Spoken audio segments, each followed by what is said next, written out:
Our next story is from Gaza, where things are escalating on the ground. Yesterday, Israel approved a full-scale occupation of Gaza City.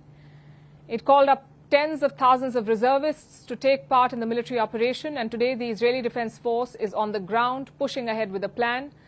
They are already occupying parts of Gaza, and now the Gaza City, which is the biggest city on the Gaza Strip, is also being occupied. Almost 1 million people are taking refuge there.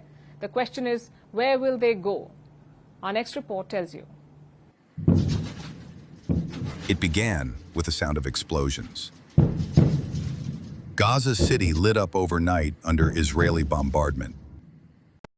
The ground was left shaking as families once again grabbed what little they could carry and fled. For Israel, this is the next phase of the war. For Palestinians, it is another night without sleep. Another round of displacement in a war that seems endless. Israel says it has launched the first stage of a new Gaza City operation. Tanks are moving in, airstrikes are intensifying, and 60,000 reservists have been called up, the largest mobilization in months. On paper, the target is Hamas, its commanders, its tunnels, its grip on Gaza City. On the ground, the reality looks more complicated. Hospitals are already overflowing. Families are pushed into smaller and smaller corners of the Strip, and no real safe zone in sight. The United Nations says 1 in 3 children in Gaza City is malnourished. The World Health Organization describes hospitals running at 300% capacity. Meanwhile, aid trucks are stuck at the border, and Israeli officials continue to deny that widespread starvation is happening.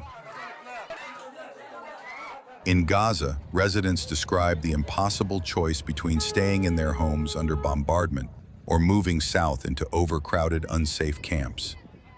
And here's where things get murkier. Hamas says it has agreed to a ceasefire proposal brokered by Arab mediators, but Israel has not accepted it. And Prime Minister Benjamin Netanyahu is in no mood to compromise. He insists the war won't end until Hamas is completely defeated, hostages are freed, and Gaza can no longer threaten Israel. That hard line has left negotiations hanging. Also, the battlefield isn't only Gaza. It's also the global stage. Netanyahu has picked fights with leaders of France and Australia over their decisions to recognize a Palestinian state, calling them weak and betrayers. But inside Israel, not all is well. The call-up of tens of thousands of reservists has not gone smoothly. Many are exhausted after nearly 2 years of repeated deployments. Some question whether the war is being dragged out for political reasons. Families of hostages are furious, accusing the government of endangering their loved ones by escalating instead of negotiating. And on the streets of Israel, protests are swelling.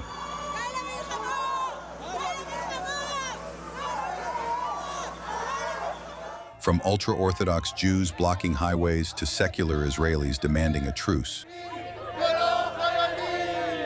So what comes after this? Even if Israel does succeed in dismantling Hamas's stronghold in Gaza City, the question remains, then what? The territory is in ruins, its population displaced and starving. Any long-term solution will require not just military control, but also governance, reconstruction, and international legitimacy, none of which Israel has outlined clearly. The death toll in Gaza has already surpassed 62,000, with women and children making up nearly half.